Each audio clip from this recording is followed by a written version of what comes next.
Class 6 का science का अध्याय 11 चैप्टर है, जिसमें मेन हेडिंग में दिया गया है कि प्रकृति की अमूल्य संपदा। इस चैप्टर में प्रकृति से रिलेटेड सभी बातों को बताया गया है, जैसे वायु हमारे जीवन में किस प्रकार सहायक है तथा जल का हमारे जीवन में किस प्रकार उपयोग है, जल हरांश के यानी जल की जो बहुत ज़्यादा हम उपयोग करते हैं उसके हमारे जीवन में क्या तथा किस प्रकार की कमी और समस्याएं आती हैं। और भी इसे बहुत से रिलेटेड बातों का वर्णन किया गया है, जैसे वन की हरांश के हमारे जीवन में इसे क्या हानि तथा कमी है। इन सभी बातों को इस चैप्टर में वर्णन किया गया है। ठीक है, जैसे यहाँ पे दिया है जल से रिलेटेड और भी बहुत सी इसमें बातें हैं। तो चलिए इसको हम क्वेश्चन आंसर समझते हैं। यदि आप इस चैप्टर को पढ़ चुके हैं तो इसमें आपका यहाँ पे क्वेश्चन आंसर है।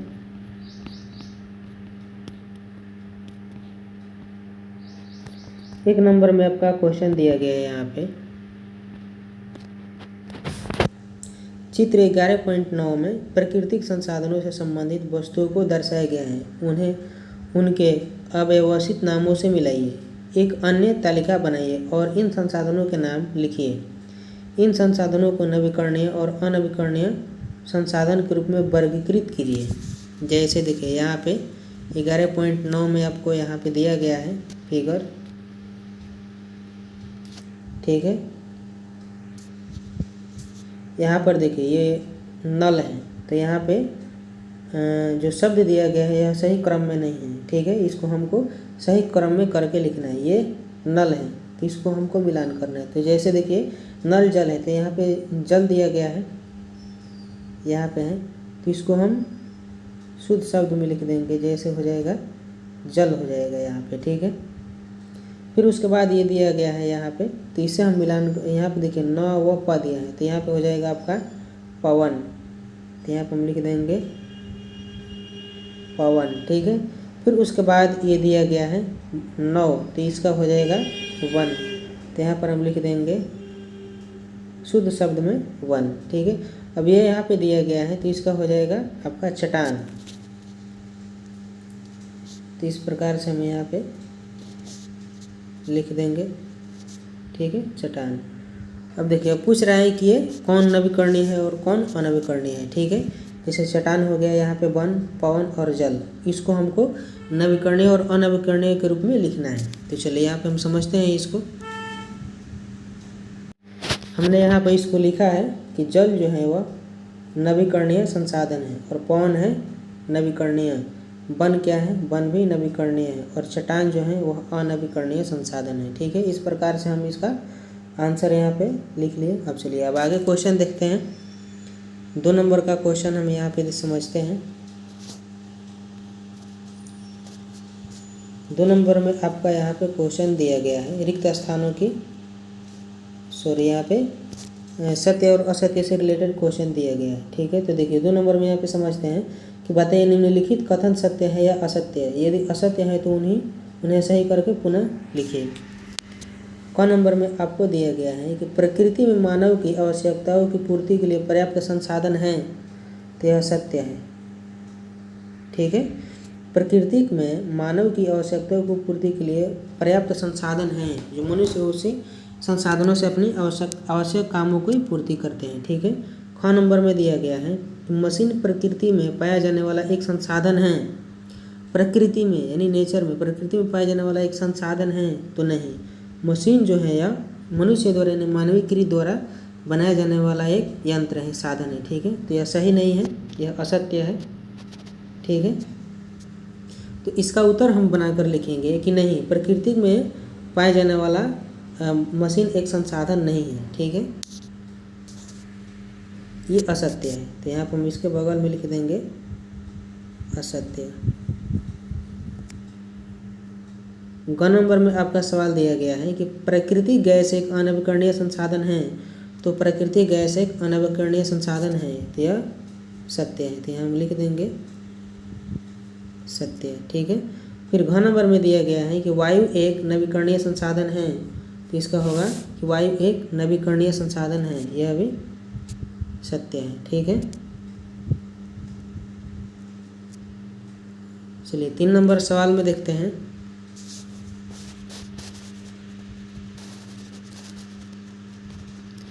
3 नंबर सवाल में आपका दिया गया है कि सबसे उपयुक्त विकल्प का उपयोग करके रिक्त स्थान भरें। 3.1 में यहाँ पे दिया गया है कि ईंधन जो सामान्यतः स्कूटर या बाइक जैसे दोपहिया वाहनों में प्रयोग किया जाता है। ईंधन जो सामान्यतः स्कूटर या बाइक जैसे दोपहिया वाहनों में प्रयोग किया जाता है, इसमें कौन से चीज़ प्रयोग किया जाता है? जैसे मिट्टी का तेल दिया है, पेट्रोल दिया है, डीजल और सीएनजी। तो इसका सही आंसर हो जाएगा ऑप्शन ख, पेट्रोल हो जाएगा। ठीक है, स्कूटर या बाइक में जैसे दोपहिया वाहनों में पेट्रोल का उपयोग किया जाता है।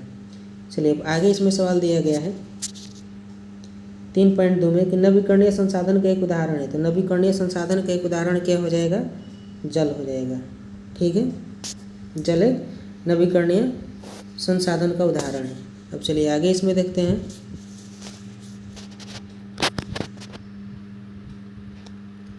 चार नंबर में आपका सवाल दिया गया है कि निम्नलिखित को 4 नंबर में कि निम्नलिखित को नवीकरणीय और अनवीकरणीय संसाधनों के रूप में वर्गीकृत करें। जैसे यहाँ पे देखिए कोयला, प्राकृतिक गैस, वन और खनिज। तो इसका आंसर हम देखते हैं यहाँ पे 4 नंबर का देखिए आंसर है यहाँ पे नवीकरणीय संसाधन वन है। ठीक है, नवीकरणीय संसाधन में वन आ जाएगा और अनवीकरणीय संसाधन में कोयला, प्राकृतिक गैस और खनिज। ठीक है, अब चलिए 5 नंबर सवाल में देखते हैं।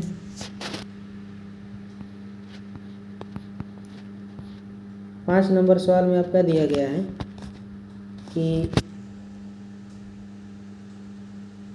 हम यह क्यों कहते हैं कि पेट्रोलियम एक अनवीकरणीय संसाधन है। तो 5 नंबर का आंसर हम देखते हैं यहाँ पे। देखिए यहाँ पे जैसे हम लिखे हैं कि पेट्रोलियम को अनवीकरणीय संसाधन इसलिए कहा जाता है क्योंकि लाखों सालों बाद पेड़ पौधे और जीव जंतुओं के सड़े गले अवशेषों से प्राप्त किया जाता है, जो कि ज़मीन के अंदर गहराई तक दबे रहते हैं। एक बार इनका उपयोग करने के बाद दोबारा यह क्षीण हो जाते हैं, यानी दोबारा इसका हम उपयोग नहीं कर सकते हैं। ठीक है, जो कि यह अनवीकरणीय संसाधन में आता है। जैसे हम इस धरती के अंदर से पेट्रोल प्राप्त करते हैं और केरोसिन तेल प्राप्त करते हैं, ऐसे बहुत से हम वस्तु को प्राप्त करते हैं। यह किस श्रेणी में आते हैं? अनवीकरणीय संसाधन में। ठीक है, जो कि आज से लाखों करोड़ों वर्ष पहले बड़े बड़े जीव जंतु या जानवरों के सड़े गले अवशेष से या उनके हड्डियों से प्राप्त किया जाता है। जैसे वृक्ष हो गया या सड़े गले बड़े बड़े जानवरों के जो हड्डियाँ हैं उनके अवशेषों से इन सबको प्राप्त किया जाता है। ठीक है, चलिए आगे सवाल देखते हैं। इसमें 6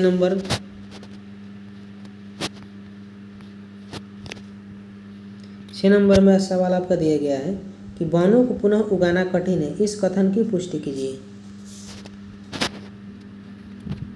6 नंबर का आपका यहाँ पे आंसर है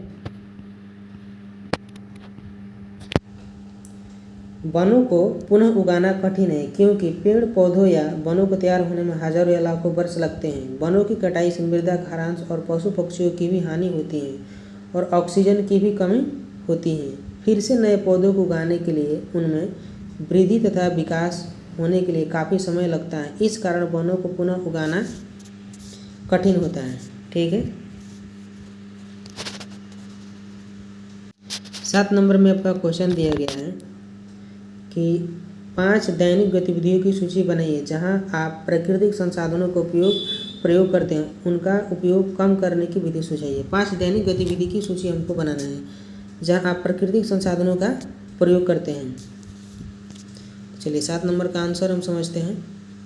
7 नंबर का आंसर हमने यहाँ पे लिखा है, जैसे कि प्रतिदिन की गतिविधि हमारा हो जाएगा कार या बाइक। ठीक है, तो कार या बाइक का प्राकृतिक संसाधन क्या हो जाएगा? पेट्रोलियम है। और उपयोग कम करने के तरीके जैसे हो जाएगा सार्वजनिक परिवहन। सार्वजनिक परिवहन में आ जाएगा हमारा साइकिल भी आ जाएगा। ठीक है, ऐसे बहुत से परिवहन आ जाएगा जो हम इसके उपयोग को और प्राकृतिक संसाधन को कम कर सकते हैं। फिर यहाँ पे दिए गए हैं खाना बनाना। तो खाना बनाना जो प्राकृतिक संसाधन है वह प्राकृतिक गैस है। ठीक है, इसको कम करने के लिए सौर कुकर या चूल्हे का उपयोग कर सकते हैं। ठीक है, फिर आगे दिए गए हैं कागज़ का उपयोग। फिर कागज़ का उपयोग प्राकृतिक संसाधन में आपका हो जाएगा, पेड़ या जंगल से यह प्राप्त होता है और आगे चलकर हम इसके उपयोग कम करने के लिए डिजिटल वर्क करते हैं वर्तमान समय में। ठीक है, फिर इसमें आगे दिया गया है बिजली का। इसका प्राकृतिक संसाधन हो जाएगा कोयला या प्राकृतिक गैस, और इसको उपयोग कम करने के जो तरीका है वह सौर ऊर्जा है। ठीक है, फिर आगे दिया गया है पीने का पानी, तो प्राकृतिक संसाधन के रूप में पानी हो जाएगा, और इसका जो उपयोग जो है, जो कम करने के तरीके जो हैं वो आजकल नल जल का उपयोग है, जिसे हम उपयोग करके पानी के बहुत ज़्यादा खर्च को इसके हम उपाय को कम कर सकते हैं। ठीक है, चलिए आगे सवाल देखते हैं। इसमें 8 नंबर में सवाल, 8 नंबर में आपका सवाल दिया गया है कि 4 गतिविधियों की सूची बनाइए जो वायु की उपस्थिति में संभव है। 4 गतिविधियों की सूची हमको बनाना है जो वायु में ही संभव है, यानी वायु में ही जो काम किया जाता है। ठीक है, तो चलिए इसका हम आंसर देखते हैं। यहाँ पे 8 नंबर के यहाँ पे हम आंसर लिखे हैं कि 4 गतिविधियाँ जो कि वायु की उपस्थिति में संभव है वह इस प्रकार से है। 1 नंबर है हवाई जहाज से यात्रा करना, वायु जो कि वायु में ही संभव है।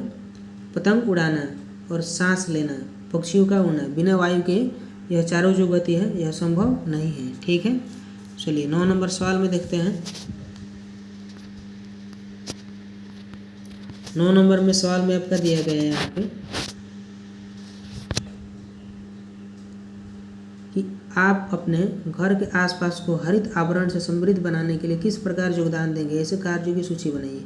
हमारे आसपास को हरित आवरण यानी घर के जो आसपास जो हरा भरा जो वातावरण है उसको समृद्ध बनाने के लिए, अच्छा बनाने के लिए किस प्रकार योगदान देंगे, ऐसे कार्यों की हमको सूची बनाना है। ठीक है, चलिए 9 नंबर का आंसर हम देखते हैं यहाँ पे।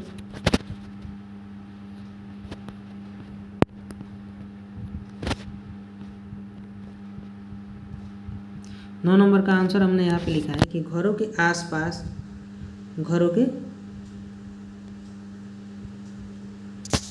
पेड़ पौधों को लगाने का प्रयास करेंगे। ठीक है, फिर आगे दिए गए हैं 2 नंबर में बगीचों तथा फुलवारियों में विभिन्न तरीकों के पेड़ पौधों को लगाने का प्रोत्साहित करेंगे। ठीक है, फिर 3 नंबर में लिखा गया है कि हर जगह हरा भरा हो ऐसे समृद्धशाली स्थानों को बढ़ावा देंगे। 4 नंबर में यहाँ पे लिखा गया है कि सरकार द्वारा चलाए जाने वाले वृक्षारोपण अभियान में भाग लेंगे। ठीक है, फिर इसमें आगे दिया गया है 9 नंबर तक का इतना ही क्वेश्चन था। चलिए 10 नंबर हम सवाल देखते हैं। 10 नंबर में आपका सवाल दिया गया है कि दिए गए चित्र में हम देखते हैं कि भोजन बनाया जा रहा है। ठीक है, प्रश्न क में दिया गया है कि भोजन बनाने के लिए किस प्रकार की ऊर्जा का उपयोग हो रहा है। तो देखिए यहाँ पे इसका चित्र दिया गया है और पूछ रहा है क्वेश्चन कि भोजन बनाने के लिए किस प्रकार की ऊर्जा का उपयोग किया जा रहा है। तो हम यहाँ पे देख रहे हैं कि ये सौर ऊर्जा है, सौर ऊर्जा का उपयोग किया जा रहा है। फिर ख नंबर में दिया है कि भोजन बनाने के लिए इस प्रकार के ऊर्जा के उपयोग का एक लाभ और एक हानि बताएं। यानी सौर ऊर्जा से ही यदि हम भोजन बनाते हैं तो इसके क्या लाभ है और इसका क्या हानि है, एक एक उदाहरण देकर हमको समझाना है। देखिए पहले यहाँ पे हम लिखेंगे सौर ऊर्जा। ठीक है, क्योंकि क नंबर में सवाल पूछा गया था कि भोजन बनाने का जो माध्यम वो कौन सा है, तो सौर ऊर्जा हो जाएगा। फिर ख नंबर में यहाँ पे आंसर हम लिखे हैं कि सौर ऊर्जा एक प्राकृतिक संसाधन है जो कि नवीकरणीय और स्वच्छ है। लाभ के बारे में यहाँ पे हम लिख देंगे। फिर इसके हानि जो है सौर ऊर्जा के वो इस प्रकार से है कि बरसात के दिनों में या रात में सौर ऊर्जा का उपयोग नहीं किया जा सकता है। ठीक है, चलिए 11 नंबर क्वेश्चन यहाँ पे हम देखते हैं। 11 नंबर में आपका क्वेश्चन दिया गया है कि बड़े पैमाने पर पेड़ों को काटने से मृदा की गुणवत्ता पर प्रभाव पड़ता है, आपके अनुसार ऐसा क्यों है। यदि हम बड़े पेड़ पौधों को काटते हैं तो मृदा यानी मिट्टी की जो गुणवत्ता है उसमें जो गुण है उस पर प्रभाव पड़ता है। इसके बारे में आपके अनुसार ऐसा क्यों है, आप इसके बारे में क्या सोचते हैं। तो इसका आंसर हम यहाँ पे समझते हैं 11 नंबर का। 11 नंबर का आंसर हमने यहाँ पे लिखा है कि पेड़ पौधों को काटने पर मिट्टी की गुणवत्ता पर बहुत बड़ा असर पड़ता है। ठीक है, पेड़ पौधों की जड़ों से मिट्टी बंधा रहता है। जब पेड़ पौधे जो होते हैं उसके जड़ों तो हम जो मिट्टी बांधते हैं, मिट्टी रहते हैं, वह जड़ उसे पकड़ कर रखता है, जिसके कट जाने से मिट्टी का वर्षा में बहाव हो जाता है। जिसके कट जाने से मिट्टी का वर्षा में उसका बहाव हो जाता है और पेड़ पौधों के सड़े गले अवशेष से मिट्टी में उर्वरा शक्ति बढ़ती है तथा मिट्टी को उपजाऊ बनाती है। ऐसे में वृक्षों के कट जाने पर मिट्टी की गुणवत्ता में तथा उसके उर्वरा शक्ति में भी कमी आ जाती है। इस कारण बड़े पैमाने पर पेड़ों को काटने से मृदा की गुणवत्ता पर बहुत बड़ा प्रभाव पड़ता है।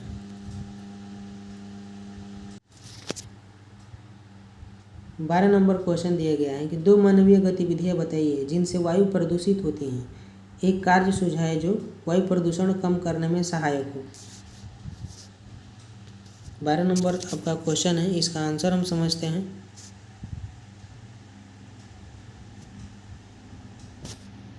चलिए 12 नंबर क्वेश्चन का आंसर हमने यहाँ पे लिखा है कि वाहनों तथा बड़े बड़े कल कारखानों से निकले हुए विषैले धुएं हमारे वातावरण तथा वायु को प्रदूषित करते हैं। जो बड़े बड़े कल कारखाने हैं तथा वाहन हैं, उनसे जो धुएं विषैले धुएं निकलते हैं हमारे वातावरण और वायु को प्रदूषित करते हैं। फिर आगे इसमें 2 नंबर में लिखे हैं कि चिमनी से निकलने वाले धुएं तथा बम पटाखों या अपशिष्ट पदार्थों को जलाने से निकलने वाले जहरीली गैसें वायु को प्रदूषित करती हैं। अपशिष्ट पदार्थ का मतलब होता है जो सड़े गले जो बेकार के चीज़ हैं, या पॉलीथीन हो गया या ऐसे बहुत से प्लास्टिक इत्यादि हो गए, उसको जब वैसे पदार्थों को यदि हम जलाते हैं तो उसके जो विषैले धुएं हैं, जहरीली गैसें हमारे वायु को प्रदूषित करते हैं। ठीक है। फिर इसमें लिखा गया है कि इलेक्ट्रिक वाहन इलेक्ट्रिक गैस चूल्हे जो कि वायु प्रदूषण कम करने में सहायक होते हैं। इसमें अलग से क्वेश्चन मिलाकर पूछा गया था कि जैसे वायु के प्रदूषण को कम करने में कौन से काम सहायक है, तो इलेक्ट्रिक वाहन हो जाएगा आपका और इलेक्ट्रिक गैस चूल्हा हो जाएगा। ठीक है, जो कि वायु प्रदूषण कम करने में सहायक होता है। चलिए 13 नंबर क्वेश्चन समझते हैं। 13 नंबर में आपका क्वेश्चन दिया गया है कि एक परिवार सौर पैनल बिजली उत्पादन के लिए, गैस स्टोव खाना बनाने के लिए और पवन चक्की कुएं से पानी खींचने के लिए उपयोग करता है। क्या होगा यदि एक सप्ताह तक सूर्य का प्रकाश ना हो? यदि सूर्य का प्रकाश एक सप्ताह तक ना हो तो इन सभी कामों पर हमारे इन सभी कामों पर क्या प्रभाव पड़ेगा? ठीक है, 13 नंबर का आंसर यहाँ पे समझते हैं। 13 नंबर का आंसर हमने यहाँ पे लिखा है कि अगर एक सप्ताह तक सूर्य का प्रकाश ना हो तो सौर पैनल बिजली पैदा नहीं कर पाएंगे। ठीक है, जिससे बिजली की सेवा परिवार वालों को नहीं मिल पाएगी और सूर्य का प्रकाश ना रहने के कारण पौधों में प्रकाश संश्लेषण की क्रिया नहीं हो पाएगी तथा पौधों में वृद्धि नहीं हो पाएगी। और ऐसे में जो वस्तुएं सूर्य पर ही आधारित हैं उनका जीवन अस्त व्यस्त हो जाएगा। ठीक है, इस प्रकार से एक सप्ताह तक या कितने भी दिनों तक सूर्य के ना रहने से हमारे जीवन में बहुत से ऐसे काम हैं जो अस्त व्यस्त और चौपट हो जाते हैं। चलिए आगे सवाल 14 नंबर सवाल देखते हैं। 14 नंबर में सवाल आपका यहाँ पे दिया गया है कि निम्नलिखित शब्दों का उपयोग करके रिक्त स्थानों की पूर्ति करें। जैसे जीवाश्म ईंधन, वन वायु, पेट्रोलियम, कोयला, जल और अनवीकरणीय संसाधन। जैसे यहाँ पे देखिए, यहाँ पे दिया है प्राकृतिक संसाधन, अनवीकरणीय संसाधन, तो इसमें हमको भरना है कि इसमें कौन से संसाधन होगा और बाकी इसमें हमको भरना है। जैसे देखिए यहाँ पे दिया है नवीकरणीय संसाधन, तो यहाँ पे नवीकरणीय संसाधन में कौन कौन से आएगा? प्राकृतिक नवीकरणीय दिया है तो यहाँ पे अनवीकरणीय होगा, तो अनवीकरणीय में यहाँ पे कौन से संसाधन आएगा? ठीक है, जैसे यहाँ पे देखिए प्राकृतिक गैस दिया है और भी सभी इस चीज़ों को यहाँ पे भरना है। तो चलिए इसका हम आंसर यहाँ पे देखते हैं 14 नंबर का। जैसे कि 14 नंबर का आंसर हमने यहाँ पे लिखा है। ठीक है, तो यहाँ पे प्राकृतिक गैस हो जाएगा और यहाँ पे नवीकरणीय संसाधन और इसमें हमको भरना था, तो यहाँ पे हमने लिखा है अनवीकरणीय संसाधन। ठीक है, देखिए नवीकरणीय संसाधन में आपका आ जाएगा जल, पवन और वायु। ठीक है, और अनवीकरणीय संसाधन में आ जाएगा जीवाश्म ईंधन। ठीक है, अनवीकरणीय संसाधन जीवाश्म ईंधन हो जाएगा और इसमें जो आने वाला है जीवाश्म ईंधन के अंतर्गत वो हो जाएगा पेट्रोलियम, प्राकृतिक गैस और कोयला। ठीक है, इस प्रकार से हमारा 14 नंबर क्वेश्चन पूरा हुआ। तो आगे सवाल इसमें हम देखते हैं, 15 नंबर सवाल देखते हैं। 15 नंबर में दिया गया है कि उद्योगों और आवास की आवश्यकताओं को पूरा करने के लिए पेड़ों की मांग बढ़ रही है, इसलिए लगातार पेड़ काटे जा रहे हैं। क्या यह उचित है? चर्चा कीजिए और एक संक्षिप्त रिपोर्ट तैयार कीजिए। उद्योगों और आवास की आवश्यकताओं को पूरा करने के लिए, जैसे मान लीजिए कि हम कोई कल कारखाने बना रहे हैं या आवास यानी घर को बना रहे हैं, उसकी आवश्यकताओं को पूरा करने के लिए पेड़ों की मांग बढ़ रही है। तो पेड़ों को हम लोग लगातार क्या कर रहे हैं? काटे जा रहे हैं। इन आवश्यकताओं को पूरी करने के लिए पेड़ों को हम अंधाधुंध में काटे जा रहे हैं। तो फिर आगे पूछा जा रहा है क्या पेड़ों को काटना यह उचित है? चर्चा कीजिए और एक संक्षिप्त रिपोर्ट तैयार कीजिए। तो इसका हमने आंसर यहाँ पे लिखा है इसका आंसर है यहाँ पे 15 नंबर का कि पेड़ ऑक्सीजन प्रदान करके वन्य जीवों का समर्थन और मिट्टी के कटाव को रोककर पारिस्थितिक संतुलन बनाए रखने में महत्वपूर्ण योगदान निभाते हैं। ठीक है, बड़े पैमाने पर वनों की कटाई से जैव विविधता का नुकसान और जल व्यवधान में भी नुकसान हो सकते हैं। यदि हम पेड़ों को काटते हैं तो जितने भी जैव विविधता से संबंधित हैं और जितने भी जीव जंतु या जल हैं उन सब में नुकसान हो सकते हैं। ठीक है, तथा और भी बड़े बड़े नुकसान हमको झेलने को मिल सकते हैं,